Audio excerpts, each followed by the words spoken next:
चलिए, आज का जो सेशन होगा इकोनॉमिक्स के अति महत्वपूर्ण जो भी क्वेश्चंस हैं ऑब्जेक्टिव मैं करवाऊंगा, और निश्चित तौर पे जिनका ऑब्जेक्टिव इकोनॉमिक्स का जो ऑप्शनल होगा तो उसमें निश्चित तौर पे क्वेश्चन पूछे जाएंगे, और 1 to 5 वाले को भी अच्छे से देखना है क्योंकि यहाँ से निश्चित तौर पे आपके एग्जाम में क्वेश्चन पूछे जाएंगे। ठीक है, तो इकोनॉमिक्स आपका जो है जीके जीएस का पार्ट होता है। इसमें जो है आपको निश्चित तौर पे जो है 8 से 10 प्रश्न तक आपके एग्जाम में इकोनॉमिक्स के भी रह सकते हैं, इसीलिए आप लोग अच्छे से सुने और समझने का प्रयास करेंगे।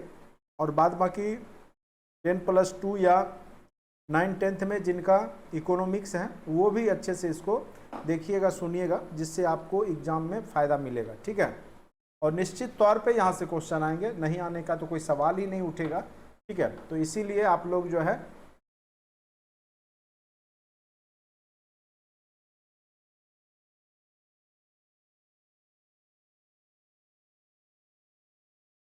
चलिए, good evening to all. Sound जा रहा है प्रॉपर साउंड जा रहा है सब लोग को?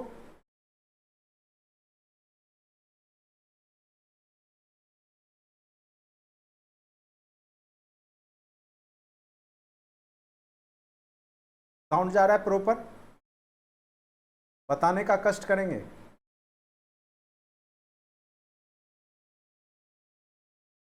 Good evening to all, good evening. चलिए, अभी स्टार्ट करते हैं भारतीय अर्थव्यवस्था। जिन लोगों ने अभी तक कंटेंट में जो वीडियो है उसको नहीं देखा है तो ज़रूर जाके देख लें। आपका जो सोशल साइंस का जो टॉपिक है, जो आपका फर्स्ट फोल्डर है कंटेंट में, उसमें आप जाइएगा तो आपके हिस्ट्री, ज्योग्राफी, पॉलिटी, इकोनॉमिक्स के भी आपको दिखेंगे। लगभग 25-30 वीडियो है इकोनॉमिक्स के। ठीक है, तो उसको आप लोग अच्छे से देख लीजिए। ठीक है, तो इकोनॉमिक्स के लगभग उसमें जितने भी वीडियो हैं अति महत्वपूर्ण हैं, और निश्चित तौर पे आपके 1 to 5 में भी और आपका जो 9 to 12 में भी जिनका इकोनॉमिक्स है ऑप्शनल में, ठीक है, तो निश्चित तौर पे यहाँ से क्वेश्चन पूछे जाएंगे। इसीलिए आप लोग निश्चित तौर पर देख लें। और अभी तक जिन लोगों ने क्लास को नहीं लिया या नहीं जुड़े, अगर चाहते हैं तो अभी भी मात्र जो है 299 में ही पूरा कोर्स आपको करवाया जा रहा है, जिसमें अभी भी टाइम है, आप टेस्ट सीरीज वगैरह दे सकते हैं और जो है अपना स्कोर को इन्हांस कर सकते हैं। बिल्कुल आपके पैटर्न पे ही आधारित क्वेश्चन होगा, और ऑब्जेक्टिव अगर आप पूरा बना लेते हैं और वीडियो देख लेते हैं तो निश्चित रूप से आप सफल होंगे, इसमें कोई शक नहीं है। अगर अभी तक चैनल को सब्सक्राइब नहीं किया है और आने वाले भविष्य में अगर आप STT या जो है अन्य BPSC टीचिंग से रिलेटेड तैयारी करना चाहते हैं या BPSC प्रशासनिक अधिकारी से, तब भी आप चैनल को सब्सक्राइब कर सकते हैं। चलिए, आज का जो टॉपिक है इकोनॉमिक्स का है। सबसे पहला टॉपिक हम लोग देखेंगे कि इकोनॉमिक्स अर्थव्यवस्था, जो अर्थव्यवस्था है उसको क्या, कौन शब्द से मिलके बना है, तो अर्थ और व्यवस्था, यानी मुद्रा का सही तरीके से व्यवस्था यानी संचालन करना ही क्या कहलाता है, आपका अर्थव्यवस्था कहलाता है। और इससे रिलेटेड जो क्वेश्चन है वो अभी यहाँ पे ऑब्जेक्टिव के तौर पे हम लोग देखने वाले हैं। ठीक है, तो चलिए, सब लोगों ने आंसर दे दिया। भारतीय अर्थव्यवस्था कैसी है, तो मिश्रित अर्थव्यवस्था है। तो अर्थव्यवस्था मुख्यतः 3 प्रकार की होती है। एक होता है समाजवादी, जिसमें आपका सरकारी तंत्र की बहुलता होगी और वहाँ पे प्रमुख भूमिका जो है सरकार निभाती है। समाजवादी, जिसमें समाज को लेकर के चलना होता है। दूसरा होता है पूंजीवादी, कैपिटलिज्म, जिसमें कि जो भी पूंजीपति वर्ग लोग हैं, पूंजीपति जो पैसे वाले हैं, वो अपना पूंजी लगाते हैं और अपना बिजनेस करते हैं। बिजनेस व्यापार पे आधारित यह अर्थव्यवस्था होती है। तीसरा होता है जिसमें दोनों है, मिश्रित, जिस प्रकार से आपके देश में दोनों है, सरकारी के साथ साथ प्राइवेट दोनों है। तो इसीलिए भारतीय अर्थव्यवस्था किस प्रकार की अर्थव्यवस्था है, तो ये याद रखिएगा, भारतीय अर्थव्यवस्था मिश्रित अर्थव्यवस्था है। ठीक है, ऑप्शन नंबर बी बिल्कुल सही जवाब है। मिश्रित अर्थव्यवस्था का क्या अभिप्राय होता है, यानी आपको पहले ही बता दिया, जहां सरकारी और निजी, जो प्राइवेट लोग और सरकारी दोनों मिलकर जब हो जाए शासन, यानी जो भी देश चले दोनों मिल करके चले, तो उसको हम बोलते हैं, आपको क्या बोलेंगे, मिश्रित अर्थव्यवस्था। यानी सरकारी और निजी दोनों मिलकर के जब चले तो उसको हम बोलते हैं मिश्रित। अब ऑप्शन पढ़िए, अर्थव्यवस्था में कृषि और उद्योग को बढ़ावा देना, बिल्कुल नहीं। सरकारी एवं निजी क्षेत्र का सह अस्तित्व, ये मिल गया। अमीर गरीब का सह अस्तित्व, बिल्कुल नहीं। इसलिए ऑप्शन नंबर बी इसका क्या हो जाएगा, सही जवाब हो जाएगा। ऑप्शन नंबर बी इसका क्या हो जाएगा, सही जवाब हो जाएगा। ठीक है, आप लोग बहुत कम संख्या में जुड़ते हैं, चलिए कोई बात नहीं है, लेकिन फिर भी आप लोग जो है पढ़िए, वीडियो देखिए। और बहुत कम टाइम बचा है तो आप लोग जरूर से जरूर जो है सारा जो भी टॉपिक है, इकोनॉमिक्स है, हिस्ट्री है, ज्योग्राफी है, बिहार स्पेशल है, करेंट अफेयर्स, साथ साथ मैथ, रीजनिंग, ये सारे टॉपिक आपको, और ईवीएस, ये सारे टॉपिक आपको 1 to 5 में करने हैं। जबकि मैथ, रीजनिंग, करेंट अफेयर्स, ठीक है, और जनरल साइंस प्लस आपका ऑप्शनल, ये आपको जो है 9 to 12 में करने हैं। तो ये सब पे ध्यान दीजिएगा आप लोग, ठीक है। चलिए, बाकी हिंदी का जो है लास्ट में 3-4 सेशन लेंगे हम, पूरा हिंदी आपका जो बचा खुचा है, और वो जो भी हमने छोड़ा है वो बस आपको मुहावरा, एंटोसाइनो जो भी बोलते हैं, विपरीतार्थक, समानार्थी, पर्यायवाची, ये सब छूटा हुआ है तो उसको हम लोग कवर कर लेंगे। बंद अर्थव्यवस्था वह अर्थव्यवस्था है, हमने बताया था बंद, जिसमें ना आयात हो ना निर्यात हो, यानी बिल्कुल क्लोज्ड इकोनॉमी इसको कहा जाता है, कि जब आपका आयात निर्यात नहीं हो।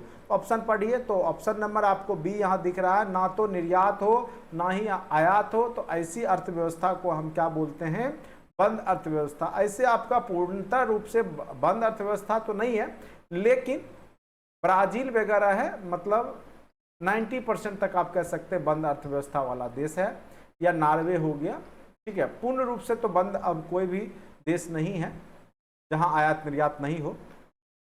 ऐसी अर्थव्यवस्था को क्या कहते हैं, जिसके शेष विश्व से कोई संबंध नहीं हो, तो वही है बंद अर्थव्यवस्था। जिसको कि विश्व के अन्य किसी देशों के साथ कोई संबंध नहीं होता है, वो क्या कहलाता है, बंद अर्थव्यवस्था कहलाता है। क्या कहलाता है, बंद अर्थव्यवस्था कहलाता है, ठीक है। और बीपीएससी 69 का जो प्रशासनिक सेवा का तैयारी करना चाहते हैं तो वो भी अब जुड़ सकते हैं और फॉर्म फिलअप कर सकते हैं। फॉर्म फिलअप का लास्ट डेट शायद 5 तारीख तक का ही दिया हुआ था, ठीक है, आप लोग देख लेंगे, ठीक। चलिए, यह सत्य होगा कि भारत को परिभाषित किया जाए किस रूप में, एक खाद्य कमी वाले अर्थव्यवस्था के रूप में, एक श्रम आधिक्य वाली अर्थव्यवस्था के रूप में, एक व्यापार आधिक्य वाली अर्थव्यवस्था के रूप में। तो ना ही व्यापार है ना ही खाद्य की कमी है। अब हाँ, ये बात जरूर है कि हमारे यहाँ मेन पावर बहुत ज़्यादा है, यानी आबादी वाले देशों में से हमारा जो है पोजीशन है, और यहाँ पे श्रम जो है अधिक अर्थव्यवस्था है, यानी हमारे यहाँ जो है श्रम अधिक वाला, यानी जो श्रमिक लोगों की संख्या ज़्यादा है, ठीक है, मजदूरों की संख्या ज़्यादा है, मेन पावर ज़्यादा है। इसीलिए तो पूरे विश्व में हमारे देश के लोग जा करके अपना काम करते हैं, और मेन पावर सप्लायर में से भारत आता है। किस देश का आर्थिक विकास निर्भर किस पर करता है, किसी देश का आर्थिक विकास किस पर निर्भर करता है, किसी भी देश का आर्थिक विकास जो है प्राकृतिक संसाधन, पूंजी निर्माण, और देखिए क्या क्या है, बाजार। तो देखिए ये प्राकृतिक संसाधन तो होने ही चाहिए, जितना लोहा, कोयला, पेट्रोलियम होगा वह देश उतना धनी होगा। उसके बाद पूंजी निर्माण, मनी बिगेट्स मनी होता है, आपको पता होगा। तो पूंजी जब तक नहीं आएगा तब तक आप बिजनेस व्यापार नहीं कर सकते हैं। तो पूंजी निर्माण भी किसी देश के विकास के लिए अति आवश्यक है। और फिर बाजार का आकार, आपका बाजार कितना बड़ा है, यानी आप पूरे विश्व में अगर वैश्विक स्तर पर देखा जाए तो कितना आप निर्यात करते हैं और कितना आयात करते हैं, तो ये भी मायने रखता है। तो उपयुक्त क्या हो जाएगा, सभी, या आपका ऑप्शन होगा इनमें से एक से अधिक, तो वो वाला मार दीजिएगा। वैश्वीकरण का अर्थ होता है यानी वैश्विक व्यापार भूतों की स्थापना करना, अंतर्राष्ट्रीय व्यापार में बाधाओं को समाप्त करना, यही हो जाएगा। विश्व में एकल करेंसी लागू करना बिल्कुल नहीं, यानी अंतर्राष्ट्रीय में जो भी बाधा है उसको अगर समाप्त कर दिया जाए तो स्वाभाविक सी बात है कि वह वैश्विक जो है वैश्वीकरण की बात हो जाएगी, ठीक है। यानी जो भी अंतर्राष्ट्रीय स्तर पे बाधा है, या कोई देश क्लोज्ड इकोनॉमी है, या आपस में, इसके लिए आपका देख रहे हैं WTO बना होता है, वर्ल्ड ट्रेड ऑर्गेनाइजेशन, जो कि पूरे वैश्विक स्तर पे जो है व्यापार को देखता है। तो अंतर्राष्ट्रीय व्यापार बाधाओं को समाप्त करना ही वैश्वीकरण कह सकते हैं, या पूरे विश्व का एकल बाजार बन जाना, यानी पूरे विश्व में आयात निर्यात की प्रक्रिया होना ही वैश्वीकरण कहलाता है। और आपके देश में भी 1992 में LPG योजना आई, लिबरलाइजेशन, प्राइवेटाइजेशन, ग्लोबलाइजेशन, और उस समय वित्त मंत्री थे मनमोहन सिंह, ठीक है। भारतीय अर्थव्यवस्था के वैश्वीकरण का क्या अर्थ है, बाहर ऋण का बनना, भारतीय व्यापारिक इकाइयों का विदेशी में स्थापित करना, दूसरे देशों के साथ आर्थिक संबंधों पर लगे प्रतिबंधों को यथासंभव कम करना। तो यहाँ पे जो क्वेश्चन है, ठीक है, तो देखिए यहाँ पे देखिए भारतीय अर्थव्यवस्था का वैश्वीकरण का मेन रूप से, देखिए ये भी वैश्वीकरण का ही मतलब होता है, भारतीय व्यापारिक इकाइयों के विदेश में। लेकिन मेन रूप से अगर भारतीय अर्थव्यवस्था का वैश्वीकरण का अर्थ हो गया कि अगर कोई विदेशी देश, ठीक है, दूसरे देश के साथ आर्थिक जो प्रतिबंध लगा हुआ है, ठीक है। जैसे पाकिस्तान के साथ हमारा प्रतिबंध लगा रहता है, हम लोग व्यापार नहीं करते हैं, या अन्य देशों के साथ, तो उसको जब हम समाप्त कर लेते हैं तो वही आपका क्या कहलाता है, वैश्वीकरण कहला जाता है। यानी जब हम किसी दूसरे देश के साथ व्यापार आदान प्रदान आयात निर्यात करने लगते हैं तो वो क्या कहलाता है, आपका वैश्वीकरण। यानी जो भी प्रतिबंध है किसी देश के साथ व्यापार करने को लेकर के, उसको जब कम कर दिया जाए तो वही क्या हो जाएगा, वैश्वीकरण। तो इसमें से आपका उपयुक्त आंसर क्या हो जाएगा, ऑप्शन नंबर सी। ठीक है, तो उम्मीद करते हैं कि अब अर्थव्यवस्था को आपने समझ लिया होगा। ठीक है, अब आते हैं बेरोजगारी से रिलेटेड क्वेश्चन। तो देखिए बेरोजगारी क्या होता है, ये भी क्वेश्चन आपका अति महत्वपूर्ण है और निश्चित तौर पे यहाँ से भी क्वेश्चन आपके एग्जाम में पूछे जाएंगे। ठीक है, यहाँ से भी निश्चित तौर पे आपके क्वेश्चन पूछे जाते हैं, इसीलिए आप लोग अच्छे से इसको समझने का प्रयास कीजिएगा। ठीक है, चलिए प्रच्छन्न बेरोजगारी का अर्थ क्या होता है। प्रच्छन्न बेरोजगारी को हमने बोला था छिपी हुई बेरोजगारी, बाहर से लगेगा कि काम में है लेकिन वो मतलब वो उनको जो वाजिब सैलरी होनी चाहिए वो उतना काम नहीं मिलता है। ठीक है, काम का करने के इच्छुक होना और काम ना मिलना, ये तो बेरोजगारी हो गया। ये किसका परिभाषा हो गया, बेरोजगारी का परिभाषा हो गया। कोई व्यक्ति काम करने का इच्छुक है और उम्र 15 प्लस है, और 15 प्लस से कम वाले की तो चर्चा ही नहीं करेंगे यहाँ। ठीक है, पूरे वर्ष भर प्रत्येक दिन काम ना मिलना, ये भी आपका नहीं है। विशाल श्रमिक शक्ति को नियोजित करने के लिए पूंजी संरचना का अपर्याप्त होना। ठीक है, तो यहाँ पर जो एग्जैक्ट आंसर हो जाएगा, विशाल श्रमिक शक्ति को नियोजित करने के लिए जो है पूंजी संरचना का अपर्याप्त होना। यानी देखिए बाहर से लगेगा कि दिखने में लगेगा कि रोजगार में है लेकिन उसको उतना सैलरी या इनकम नहीं होता है, तो उस स्थिति को हम लोग क्या बोलते हैं, प्रच्छन्न बेरोजगारी यानी छिपी हुई बेरोजगारी। संरचनात्मक बेरोजगारी के क्या कारण होते हैं, जो संरचना के अभाव में होता है या संरचना के कारण होता है। भारी उद्योग की अभिनति, कच्चे माल की कमी, अपर्याप्त उत्पादन क्षमता। तो यहाँ पर मेन रूप से अगर संरचना के अभाव में, इंफ्रास्ट्रक्चर के अभाव में, तो इंफ्रास्ट्रक्चर नहीं होगा, स्वाभाविक सी बात है उत्पादन क्षमता कम होगी, तो संरचनात्मक बेरोजगारी उस स्थिति में होगा। तो संरचनात्मक बेरोजगारी कारण क्या है, अपर्याप्त उत्पादन क्षमता। यानी कहीं ना कहीं संरचना अगर अच्छी नहीं है, बिजली व्यवस्था नहीं है, सड़क नहीं है, वाटर या जो भी बेसिक नीड है वो अगर उपलब्ध नहीं होता है, तो उस स्थिति में जो है अपर्याप्त उत्पादन क्षमता होगा, तो संरचनात्मक बेरोजगारी इसके कारण हो जाएगा। ठीक है, यानी जब उत्पादन क्षमता कमजोर होगी, संरचनात्मक बेरोजगारी बढ़ेगी। शहरी क्षेत्रों में आमतौर पर किस प्रकार की बेरोजगारी दिखाई देगी। देखिए शिक्षित बेरोजगारी तो बिल्कुल दिखाई देगी। पढ़ लिख के लोग कहाँ जाते हैं, रोजगार के तलाश में शहरों की ओर जाते हैं, गांव में तो रोजगार मिलता नहीं है, तो जो लोग पढ़ लिख लेते हैं थोड़ा सा शहर जाते हैं। तो शहर मौसमी बेरोजगारी गाँवों में मिलता है, खास करके किसान लोग खेती से जुड़े हुए, किसी मौसम में काम मिलना, जैसे जब बुआई का समय हुआ या कटाई का समय हुआ तो उस समय रोजगार मिलेगा, अन्य समय नहीं मिलेगा।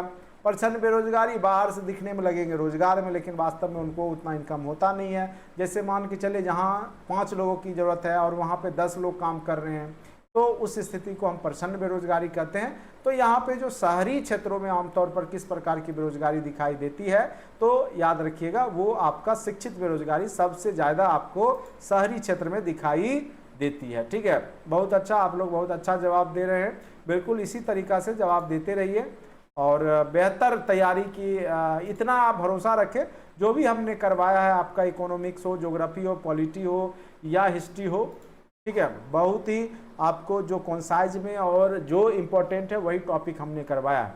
बाकी अब आप लोग का लक क्या होता है वहाँ आप देखते हैं एग्जाम में क्या होता है, लेकिन 99% चांस रखिए कि हमारा पढ़ा हुआ लगभग आपको क्वेश्चन वहाँ पे मिल जाएगा, देखने को जरूर मिलेगा। अब आप वहाँ कितना बना पाते हैं नहीं बना पाते हैं ये आप पे डिपेंड करेगा, लेकिन आप निश्चित तौर पे देखेंगे कि वही पैटर्न पे उसी टाइप के क्वेश्चन आपके एग्जाम में पूछे गए हैं। ठीक है, बाद बाकी फिर एग्जाम के बाद हम लोग चर्चा करेंगे ही, और उम्मीद करते हैं कि हमने जो भी आप लोग के लिए किया, ठीक है, जो भी आपको दिया और आप लोग जरूर उसको भरोसा करके आप देख रहे होंगे और देखना जरूरी है। ठीक है, एक बार आपने भरोसा किया है तो उसको आपको जो भी वीडियो है कंटेंट में डाला हुआ है, अभी हमने शुरू से ही बोला आपके पास टाइम है, आप वीडियो देख लीजिए अच्छे से सारा कंटेंट। अभी भी अगर आपने इकोनॉमिक्स का वीडियो नहीं देखा है तो आप जाइए ऐप में और सबसे पहला फोल्डर है, उसी में आप जब क्लिक कीजिएगा तो उसके अंदर इकोनॉमिक्स का सारा टॉपिक है, टॉपिक वाइज है। अच्छे से अगर एक बार पढ़ लीजिएगा, क्या होगा, एक दिन लगेगा सारा वीडियो देखने में, मुश्किल से 10 घंटे का होगा सब वीडियो मिला करके, 2 दिन लग जाएगा, लेकिन आपका इकोनॉमिक्स का कोई क्वेश्चन फिर गड़बड़ नहीं बनेगा। चलिए, प्रच्छन्न बेरोजगारी का समानता है जहां बड़ी संख्या में लोग बेरोजगार रहते हैं, वैकल्पिक रोजगार उपलब्ध नहीं, श्रम की सीमांत उत्पादकता शून्य, ये हो जाएगा। यानी दिखने में लगेगा रोजगार में, लेकिन वो श्रम जो है उसकी उत्पादकता क्या होती है, शून्य होती है, उत्पादकता नहीं होती है, उसको हम प्रच्छन्न बेरोजगारी कहते हैं। किस प्रकार की बेरोजगारी में स्नातक और स्नातकोत्तर डिग्री वाले युवा नौकरी प्राप्त नहीं कर पाते? स्वाभाविक सी बात है कि शैक्षिक बेरोजगारी होगा। उस स्थिति में आप डिग्री लेके जाइएगा, पढ़ लिख लिए, एमए बीए पास हैं, लेकिन नौकरी नहीं मिलता है, तो वो एक प्रकार का शिक्षित बेरोजगारी या शैक्षिक बेरोजगारी भी हम कह सकते हैं। ठीक है, अभी क्या बिहार में लोग एमए बीए कर करके, बीएड कर करके जो है आप देख रहे हैं, कई बार बीएड रिक्शा वाला में देखता हूँ कि ई रिक्शा चला रहे हैं। ठीक है, तो क्या है, रोजगार नहीं मिला। टीचिंग में अगर प्राइवेट स्कूल में जाते हैं तो 5,000, 6,000, 4,000, 3,000 पे काम मिलता है उनको, तो परिवार उससे नहीं चल पाता है, तो वो लोग कुछ अन्य काम करने में भीड़ जाते हैं, तो एक प्रकार से पढ़ लिख करके भी वो बेरोजगार हो जाते हैं, तो उसको हम शैक्षिक बेरोजगारी के अंतर्गत रखते हैं, और ये सबसे खतरनाक है। ठीक है, शैक्षिक बेरोजगारी सबसे खतरनाक है। ठीक है, बेरोजगारी तब होती है जब लोगों को वर्ष के कुछ महीने के दौरान रोजगार नहीं मिल पाता है। ठीक है, तो बेरोजगारी तब होती है, वैसे बेरोजगारी को हम क्या बोलेंगे, तो मौसमी बेरोजगारी, कि कुछ महीना काम मिलेगा, कुछ महीना काम नहीं मिलेगा। जैसे कोई छाता बनाता है तो बरसात के सीजन में ही उसको जो है छाते वाले को क्या होगा, काम मिलेगा छतरी ठीक करने का।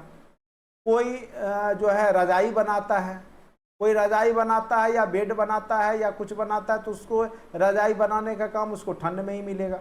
कोई आइसक्रीम बेचता है तो उसको गर्मी में ही काम मिलेगा।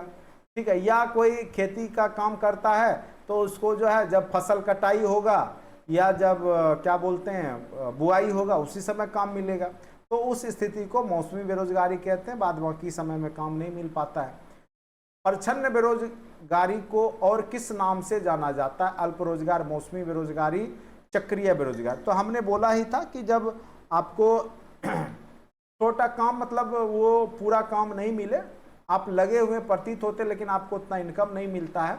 जैसे मान के चलिए आपने बीएड किया, परीक्षा पास किया, स्टेट पास किया, सीटेट पास किया, ठीक है, और हो सकता है आप बीपीएससी पास नहीं कर पाए। ठीक है, तो इस स्थिति में आप क्या कीजिएगा, जा करके प्राइवेट स्कूल में काम कीजिएगा, और जब प्राइवेट स्कूल में काम कीजिएगा तो आपकी सैलरी 5,000 मिलेगी। तो कहीं ना कहीं आप रोजगार में तो दिखाई देंगे, लेकिन आपका उससे गुजर बसर नहीं चल रहा होता है। तो उस स्थिति में हम लोग उसको बोलेंगे अल्प रोजगार में है। क्या है? अल्प रोजगार। चलिए, प्रच्छन्न बेरोजगारी निम्न में से किसकी एक विशेषता है? उद्योग, कृषि, ठीक है, व्यापार। तो ये आपका कृषि का प्रमुख विशेषता होता है। खास करके लगेगा कि अब देखिए, अब जब खेतों में आलू जब निकाला जाता है तो उस समय बहुत सारे आप देखिएगा बच्चे, लेडीज, महिला सब लोग आलू को खूनते हैं खेत में, लेकिन उनकी उतनी आवश्यकता होती नहीं वहाँ पे। अगर वो 5 लोग भी चाहे तो वो पूरा आलू वहाँ पे खोद के निकाल सकते हैं, लेकिन वहाँ देखिएगा सैकड़ों की संख्या में लोग काम कर रहे हैं, तो उनको क्या है कि उनको हिस्सा मिलता है, उनको वहाँ पे दैनिक मजदूरी नहीं मिलती है। उनको 5 केजी पे जो भी हो या 20 केजी पे, 50 केजी पे कुछ रेशियो रहता है, वो वहाँ मिलता है। तो उस स्थिति में सभी जो लोग हैं वो प्रच्छन्न बेरोजगारी के शिकार रहते हैं। लगेगा कि उन लोग को काम मिला हुआ है, लेकिन भर दिन में आलू जब कोरे तो किन्हीं को 2 केजी, किन्हीं को 4 केजी, इस प्रकार से उनका हिस्सा हुआ।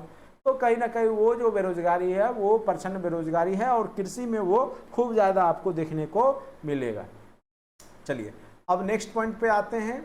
वर्ष के अधिकांश हिस्से में बेरोजगार रहने वाले व्यक्तियों की संख्या को क्या कहा जाता है? ठीक है, तो जो अधिकांश हिस्से में बेरोजगार ही रहते हैं पूरे साल में, तो उसको समान स्थिति बेरोजगारी कहा जाता है।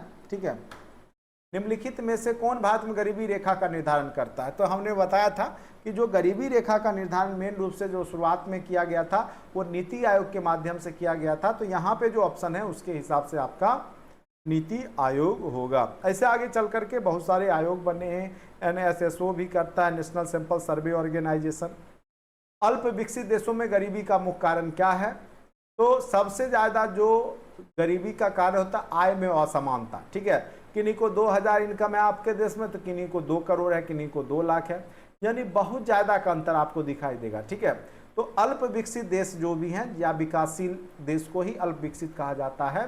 तो गरीबी का मुख्य कारण क्या होता है कि असमानता, आय में असमानता, ठीक है। और आय में असमानता के पीछे कई रीजन है, ऐतिहासिक कारण भी है, सामाजिक कारण भी है, राजनीतिक कारण भी। अगर आपने नहीं पढ़ा है गरीबी तो इकोनॉमिक्स में जाकर के हमारे द्वारा जो गरीबी पढ़ाया गया उसको आप लोग अच्छे से पढ़ लीजिए।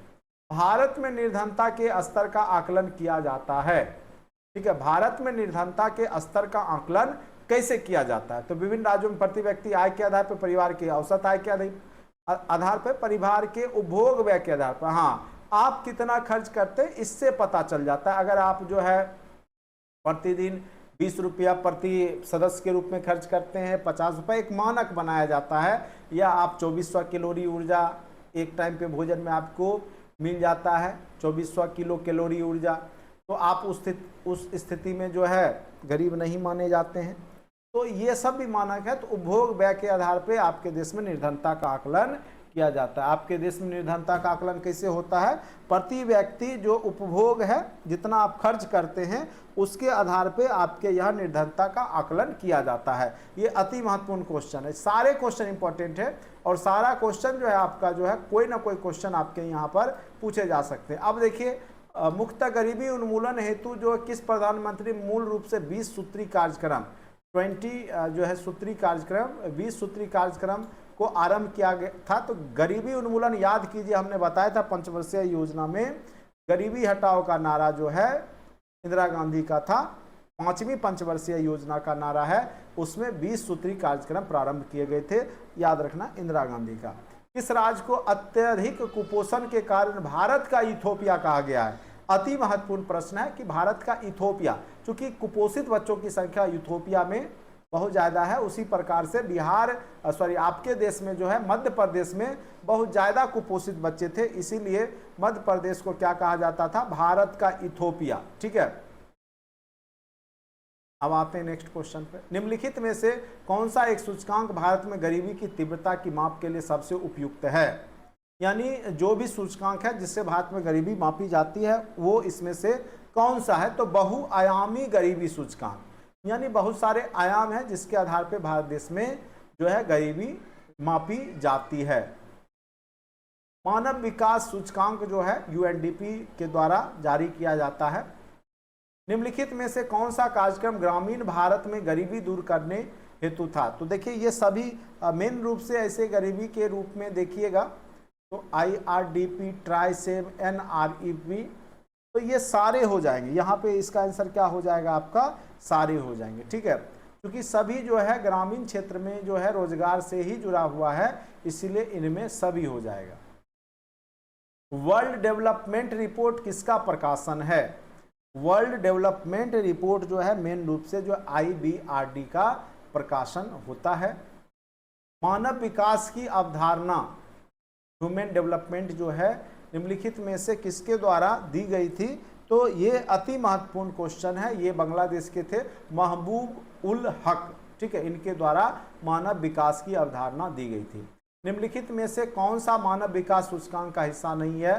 देखिए, स्वास्थ्य, पोषण, सकल नाम निवेश, प्रति व्यक्ति आय भी है, उसके बाद स्वास्थ्य भी है, जन्म ये टोटल जो है आपका जो औसत आयु है वो भी होता है। ये आपका सकल नाम निवेश दर नहीं होता है, ठीक है, मानव विकास सूचकांक का हिस्सा ये नहीं होता है, इसीलिए इसका आंसर हो जाएगा आपका सकल नाम निवेश दर, ठीक है। अब नेक्स्ट क्वेश्चन पे आते हैं। इसमें मेन रूप से क्या चीज देखा जाता है? तो अब पहले तो केवल स्वास्थ्य, शिक्षा और जो है जीवन स्तर देखा जाता था, अब क्या क्या देखा जाता है?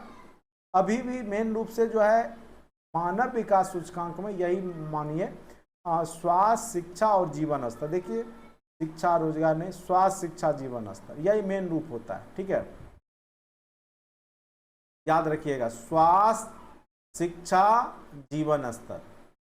निम्नलिखित में से कौन सा मानव विकास सूचकांक का माप नहीं है? जीवन प्रत्याशा तो है ही, साक्षरता दर भी है, शिक्षा, ठीक है, लेकिन लिंगानुपात आपका जो है ये नहीं है, ये आपका बिल्कुल नहीं है, इसीलिए यहाँ पूछ रहा है कौन नहीं है। इसलिए इसका एग्जैक्ट आंसर ये हो जाएगा। निम्नलिखित में से कौन सा एक असमानता घटाने का उपाय नहीं है? नहीं है पूछ रहा है। असमानता यानी जो गरीब अमीर के बीच में खाई है उसको घटाया नहीं जा सकता है।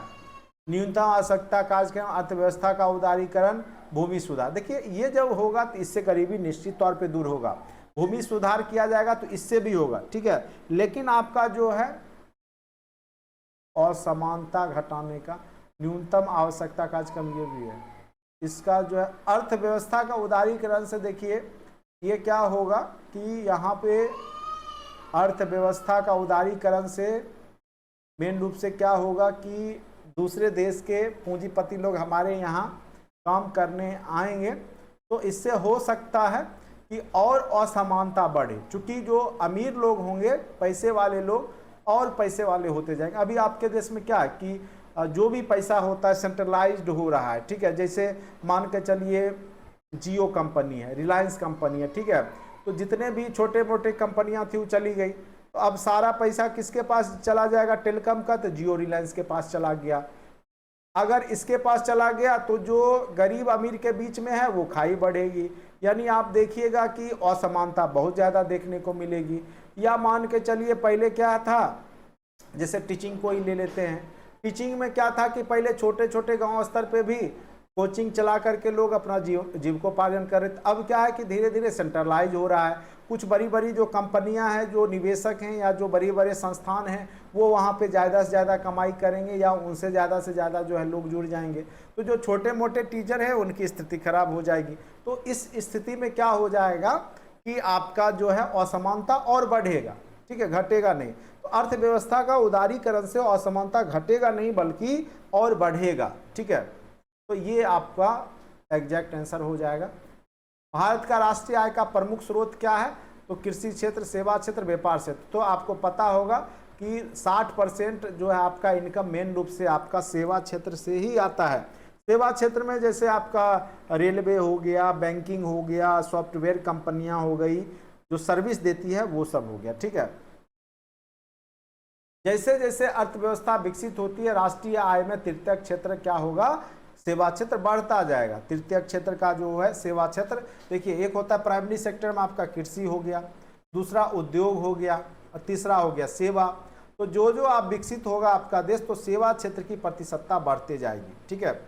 सर्विस प्रोवाइडर वो होते जाता है, ठीक है। तो यहाँ तक उम्मीद करते हैं आप लोग को समझ में आ गया होगा, कहीं कोई दिक्कत नहीं होगा, बता दें।